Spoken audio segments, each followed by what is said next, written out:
This is a mid-chapter 10 review from our McGraw Hill Geometry book. It covers units 10-1 through 10-4. I'll be doing 1 or 2 questions from each section so you have an idea of how to do each one. So we'll start with 1 and 2. It says the diameters of circle F and circle G are 4 and 7 units respectively.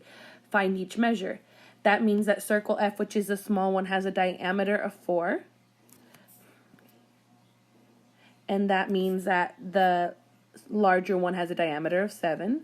Sorry, I use diameter 4, diameter of 7. Now let's look at what it's asking me for. It says find each measure. We're looking for BF, which is this little tiny piece right there. So we're going to talk about the radiuses. So look at this big circle right here. B to G is that radius, which is going to be half of the diameter. So BG would be 3.5 because it's half of 7. And FG, because it's circle F, the radius of the small circle is going to be 2. It's half of 4. So how much is this little piece right here that we're looking for? We're going to do the radius of the large one minus the radius of the small one, because that's where they're overlapping, and the answer is going to be 1.5. Okay? Now the second part wants AB. Well, we already talked about the radius of this small circle being 2. So AF is 2. We just learned that BF was 1.5. So I'm going to take the 2 and I'm going to subtract the 1.5 I just found, and the answer is 0.5. Now, I apologize that this picture is not drawn to scale, but these are the correct answers. Okay, so you should have an idea of how to do 3 and 4. Now we get to question 5. It's giving us the circumference. It is wanting radius and diameter. Okay, so we have a couple different equations we're going to use here. Circumference is equal to 2 pi r, and circumference is equal to pi times diameter. And the reason these equations work is because 2r is equal to d. So what happens if I want r by itself? How do I move the 2 pi to the other side? Well, if I divide by 2 pi on both sides, the 2's divide to 1, the pi's divide to 1, all I'm left with is 1 radius. So circumference divided by 2 pi is equal to r. Now be very careful, depending on the calculator you're using for this, you have to do the 2 pi together before you divide it. If you're using the Inspire calculator, you would do control divide and it would give you a fraction on the calculator. So on the top of this one, we are actually going to put the circumference, which is 25, and we're going to put the 2 pi on the bottom. And that'll actually give us our answer. So I'm going to type that in, 25 divided by 2 pi, and I am using an Inspire, and I want it in decimal form, and it says round to the nearest, what does it say, thousandths. That's 3 places after the decimal. That's going to be 3.979. That's the answer for radius. Well, and I can solve this answer. I can go from radius to diameter by multiplying by 2. Because, again, radius is half the diameter. So I could just do times 2. The other way is I can divide by pi. So I can do 25 divided by pi.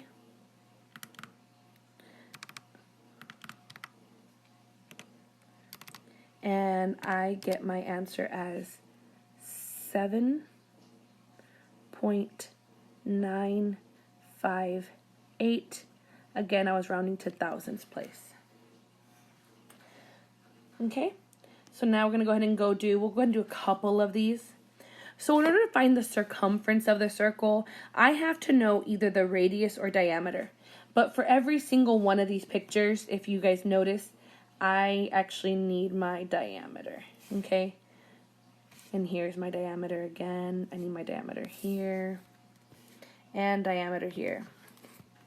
if I have these triangles inside the circle, they are inscribed polygons, inscribed triangles, inscribed rectangles.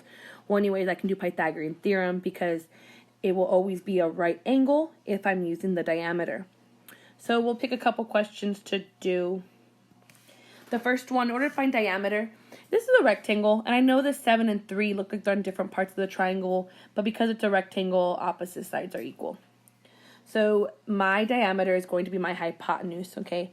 So what I'm going to do is a squared plus b squared equals c squared, and then use the circumference formula. Do not be confused with little c and big C, okay? If you want to use a d for your hypotenuse, you can use a d because it's diameter. So we're going to do a squared, so we'll do 3 squared plus 7 squared, and we'll go ahead and say diameter squared so it doesn't confuse you, diameter squared. So 3 squared plus 7 squared, and then I would actually take the square root of it to get the d by itself. So we can have 58 equals d squared. So get d by itself, the square root of 58 is d. So you can break down that radical, but you don't have to. You don't even have to give a decimal right now because I still have one more step to do.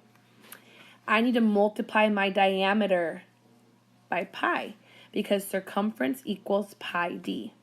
So my circumference is going to equal to pi times the square root of 58.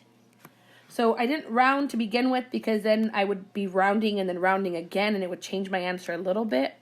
So I actually left it as the square root of 58. My final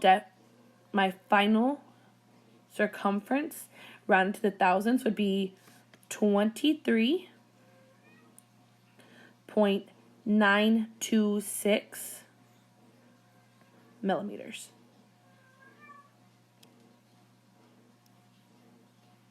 That's my answer for that one. Okay, we'll go ahead and do one more in this section. We'll do number 9. Okay, so again, we have a right triangle. A squared plus b squared equals c squared, but since c is our diameter, I'm going to go ahead and call it d.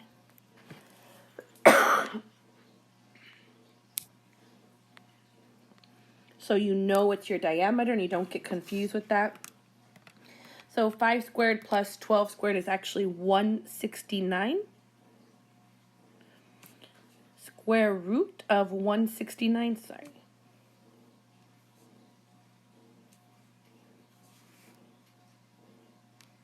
So we're going to take the square root of 169. And if you type that in your calculator, you actually get a nice pretty whole number. So my diameter of the circle is 13. Again, circumference equals pi d. So circumference equals pi times 13, or 13 times pi, you'll get the same answer. Rounded to the thousandths place is 40.841 centimeters. Okay. That's page 1. We'll be moving on to page 2. Again, since this is a video, if you need, if you want to go back and rewind, you are more than welcome to that. Okay, page 2. Okay, so we're going to start off with this circle. We see some angles, and it says that line PR and QT are diameters of circle A. Find each measure.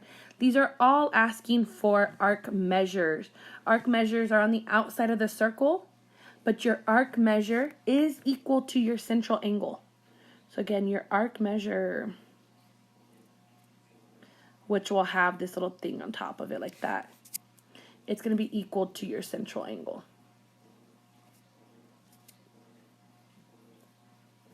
Okay, the first one wants SRQ. So I'm going SRQ on the outside. SRQ is all of this right here. Okay, so if we have a 90 degree right there, then I also know that that's 90 degree because it's diameter, so they equal 180. So SRQ would be a 50 and a 90. So our work would be 50 degrees plus 90 degrees. Our answer is 140 degrees. And I'll do one more of those. Let me erase what I had here. Okay. It wants PTR. So I have to go in order P to T to R. Okay. We were told that PR is a diameter, which means it cuts the circle in half. So if I'm going from one part of the circle to the other, creating a semicircle without really having to do any work, I know my answer is going to be 180 degrees. Okay. Hopefully you have the idea there. Let's go to the next section. Arc length. Arc length has an equation that we need. The equation for arc length is going to be x over 360, and x stands for the measure of the central angle. So we're going to go ahead and write down our formula. X over 360 times 2 pi r. And the reason we're using that formula is because that's for arc length. X stands for the central angle degrees, and r stands for the radius of the circle. 2 pi r would be the whole circumference, but I only want a fraction out of the 360 of the whole circumference. So I'm looking for KL. Here is KL. My central angle is 60. I'm going to divide it by 360 times 2 pi. Well, what's our radius? Problem says radius is 7. So 2 pi times 7. So if I type that in my calculator, I'm going to do control divide in my Inspire. 60 divided by 360 times 2 pi 7. And I'm rounding to the thousandths place. My answer is going to be 7.330 inches. And that is my arc length. Okay. The next section is find the x in the circle. We learned that if two chords have the same arc measure, they are equal, and vice versa. If the chords are equal size, they have the same arc measure. So without much work here, both these chords are 4, which means they have to have the same arc measure. So if one arc measure is 82, there's no work involved to say that the other arc measure is also 82. Okay.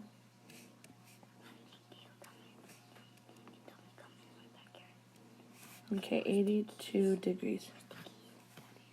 Okay, I'll go ahead and do number 17 also, just because 16 didn't really require any explanation. X.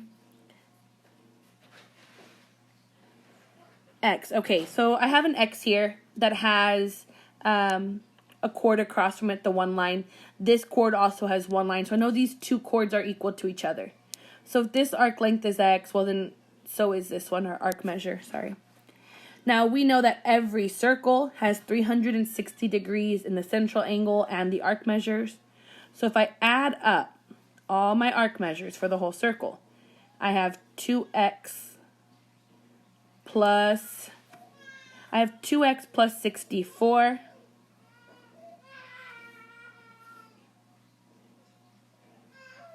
is equal to 360. I'm going to subtract 64 from both sides, and then I'm going to divide by 2, and my x equals 148. Okay? And hopefully you get that down. Okay? Now, I do think that these next two questions can be some of the harder ones. Let's talk about if I have a radius and a chord, and if the radius creates a right angle with the chord, okay? It's a perpendicular bisector, which means it creates 90 degrees, and it cut the chord in half, and it also cut the arc measure in half, okay? So in the problem it says, in circle Y, the radius is 26, AB equals 40, and arc measure AC equals 55. Okay? Notice what's different here. AB is a line because look on top of it. So AB is all of this line right here. Okay? That's AB, and it told us it's 40. And because it was cut in half, I only want to talk about half of it right now. And it told me that AC is 55. So AC is 55. Okay. The first question says, okay, what's BC? Well, I know that since it cut the arc measure in half, that the two arc measures are equal to each other. So if AC is 55, well, then guess what? BC is also 55 degrees. Okay. Now, 19 is where it gets a little bit complicated, and I see a lot of mistakes happening. A lot of students want to just talk about the radius and say, oh, the radius is 26, so it must be cut in half. The radius is not cut in half. In order to find YD, I actually need to draw a right triangle connecting my center to the outside. Okay? And I know that this radius is 26. And I know that the chord was cut in half.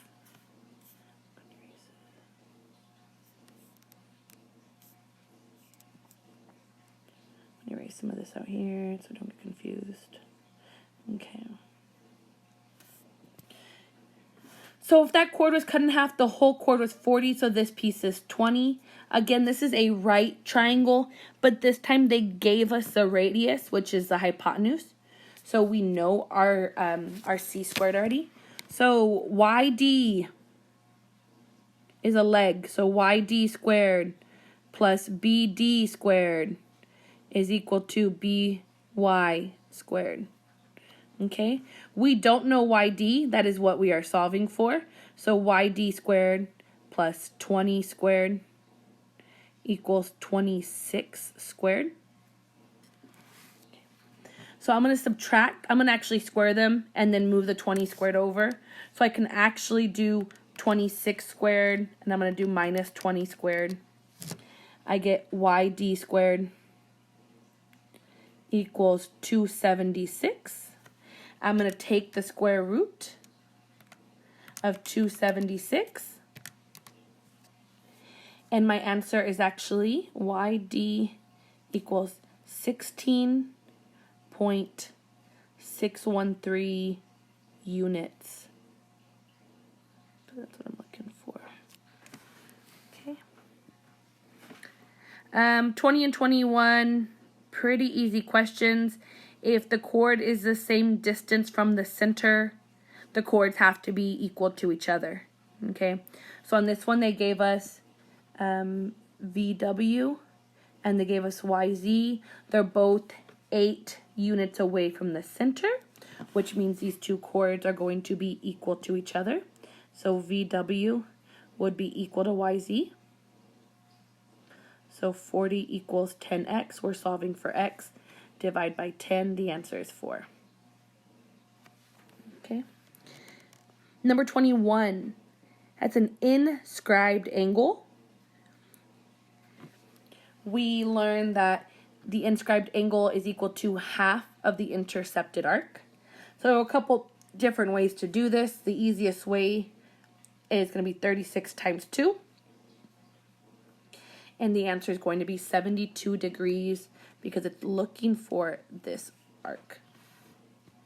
Okay. In the last page, we just have 2 questions on this page. If 2 angles have the same arc measure, then the angles are equal to each other. Okay. So for this first one here, I want angle B. So I'm going to look at angle B and I'm going to look at where it opens up to. So angle B is right here. It goes here and there. So there's angle B. The arc measure of angle B is AD.